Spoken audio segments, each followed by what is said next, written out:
Since you are already here, I probably don't need to tell you why eating more plants or going fully plant-based or going fully vegan is a great goal. You already know you've made an amazing decision. What you need are actionable steps that will help you stick to your goal, and maybe not just for a month, but for life. So here are 10 tips. First, let's talk pantry staples. At one point, I hit a very rough patch in life, and my mental health was so bad that the only way I saw was completely changing my reality. So, long story short, I dropped out of culinary school and I moved to live in Nepal. I did not have much money, so I was looking for a place where I could live in exchange for my skills. And I found this school in a rural Himalayan village. They were looking for a volunteer cook. So I reached out and applied, and they accepted. This experience not only pretty much saved my life, but it also taught me a great deal about pantry staples, because for 6 months I did not have a fridge. So I'm going to share 3 things that I think any kitchen could benefit from, and these staples really helped me in a situation with limited resources. First up, we have lentils. They make a great soup even if you just have onions and the right spices. They can also be added to any other soup to thicken it. They can be used in a stew to add protein. They make a great salad, burger patties. I mean, I could go on and on. You get the idea. Cheap, versatile, and there are dozens of lentil varieties out there for you to experiment with. In the mountains, we would pound peanuts with a stone to make peanut butter because it's one of the greatest pantry staples to ever exist on this earth. And I'm not even talking about PB&J. Nut and seed butters can be used to make soups and stews more savory and deep in flavor. They can also be added to homemade muesli, and it is a great ingredient for banana bread and for baking in general. And of course, banana together with peanut butter or other nut and seed butters makes a great power snack. And you could also try adding peanut butter to your salad dressings and other sauces. And the third staple that I want to mention is a selection of your favorite noodles for those days when you can't be bothered, because a noodle dish can be thrown together very quickly using just pantry ingredients. For example, you can try a quick noodle dish with peanut sauce and some fresh scallions on top. This next one is something I want to shout from the rooftops. Tofu is not what you think. Many people, when they hear vegan, they think tofu. Now, the question is, what kind of tofu are they thinking about? What popped in your head just now? Now, I love a good Buddha bowl, and I also appreciate a burger with a nice tofu patty, but I really don't think that's the type of tofu you should start your journey with. Tofu is undoubtedly healthy, but it is not a health food. It is also not a meat substitute. Tofu has a rich culture, and I really think you should explore it during Veganuary and beyond. We have mapo tofu, Thai red curry, kimchi sundubu jjigae, and miso ramen. I will put links to these 4 recipes down in the description, so you have one for each week of the month and can kickstart your tofu journey with something great. This next one is closely linked to the previous tip, and listen, if you cook at home, you really have to do this because sauce is everything. Visit your local Asian store. If you're not familiar with the cuisines represented in the store, to not get overwhelmed, go with one specific goal: sauce and or sauce ingredients. In my experience, the Asian store is all about making your life easier while making your food taste better. Just look at these: miso, gochujang, chili crisp, sriracha mayo, bean paste, curry paste, hot sauce. These ingredients are packed with amazing flavors. Just to give a few examples, the bean paste can be used to make a saucy stew base.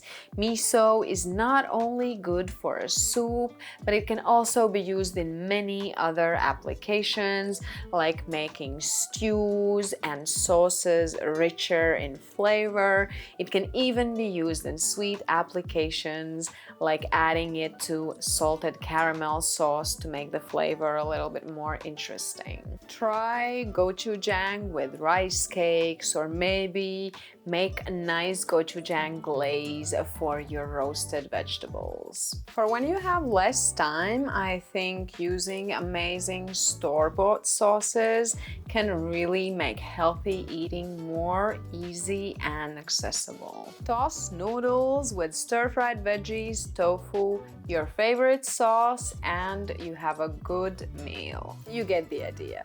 And chances are you will also learn a ton of new recipes from researching and trying different ingredients from around the world. And now that you have cooked all these amazing meals, remember, the freezer is your friend.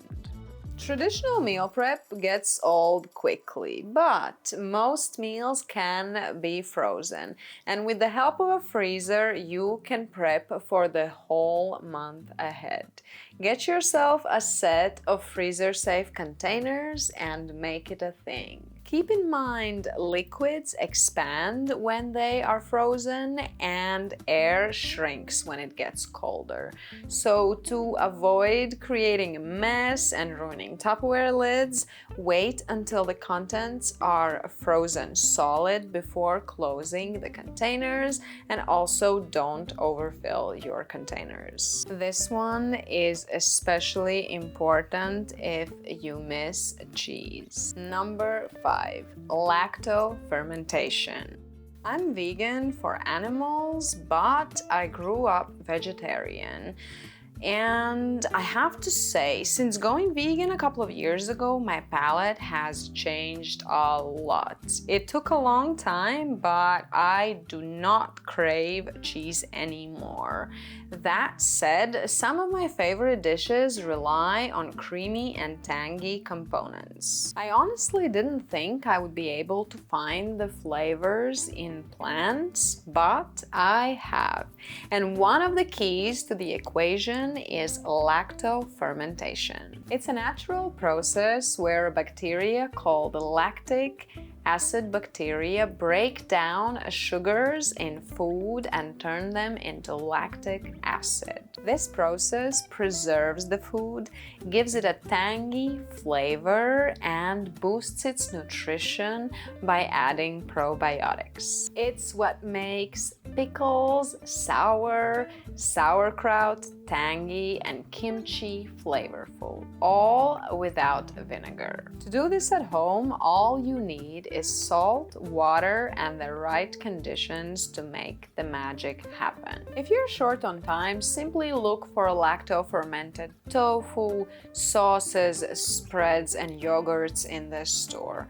Lacto-fermented tofu, for example, makes a great replacement for paneer because they have a lot of similarities in the flavor. So you can use it to make amazing palak tofu or vegan butter tofu. Another way to bring cheesy notes to the food is nutritional yeast, but that is not the only reason why I want to mention it.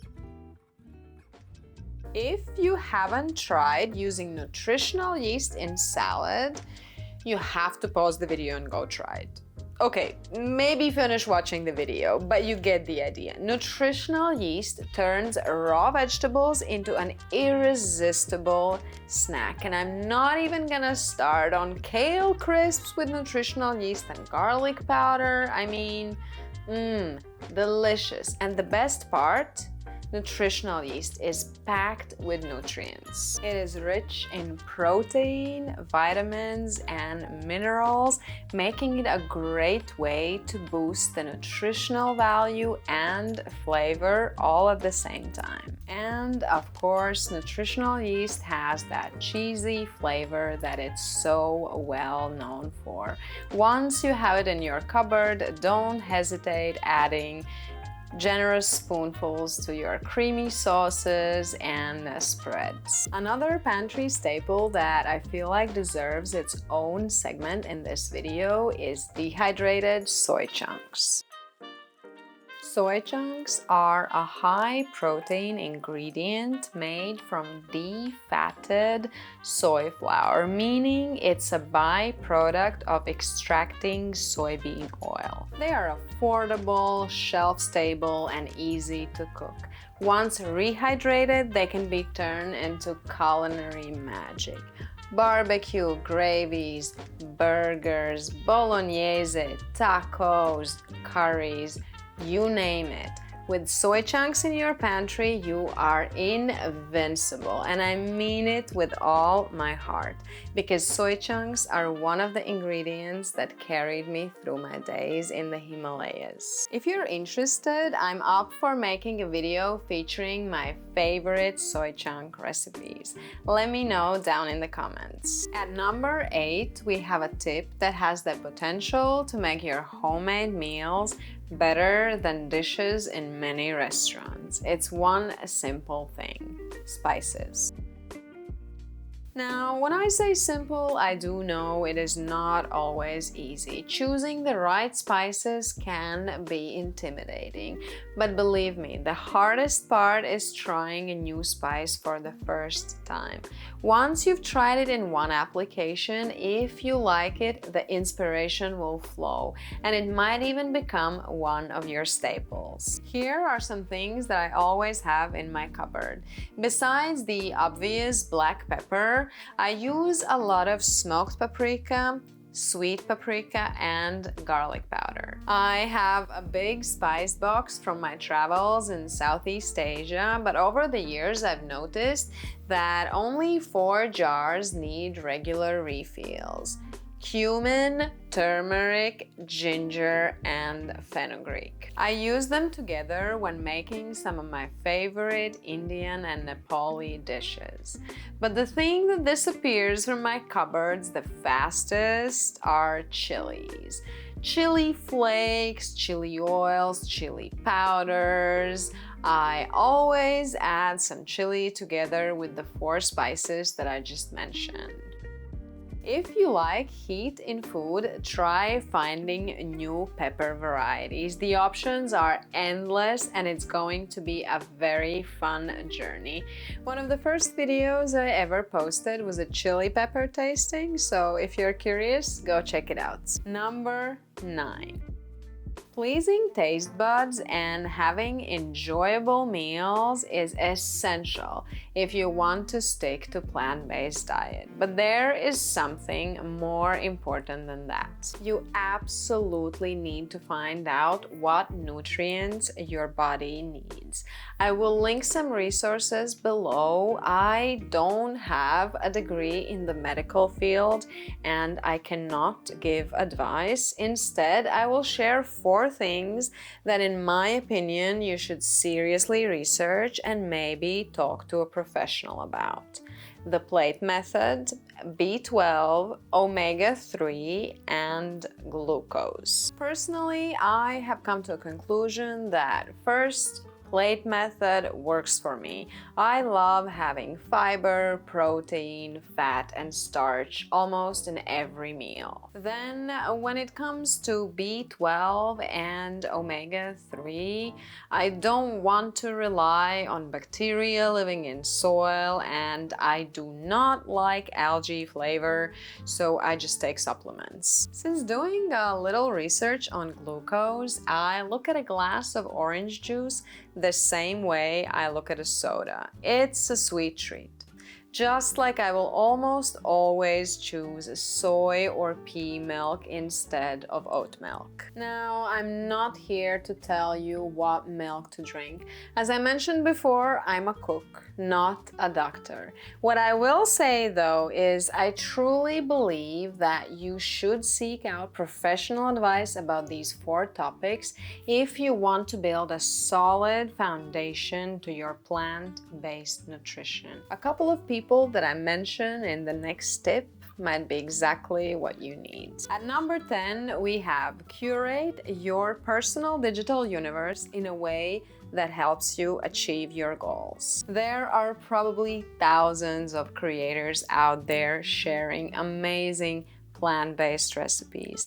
Find people that align with you and inspire you to do things that correspond to your goals. Some of my favorite YouTube cooks at the moment are Pickup Limes. I've made Pickup Limes recipes for chefs, sommeliers, and many other gastronomy professionals, and her dishes are always a crowd pleaser. Then Just Call Me Flora. I feel like Flora cooks dishes that are really authentic to her taste, so her dishes really stand out. And also I find her What I Eat videos are a great inspiration for lunch and a quick dinner. Both Sadia and Flora are also licensed nutritionists, so there's a huge added value there. I will link a couple of their videos down in the description, so don't forget to check that out. Now, Gaz Oakley, I've been following him since the avant-garde vegan days.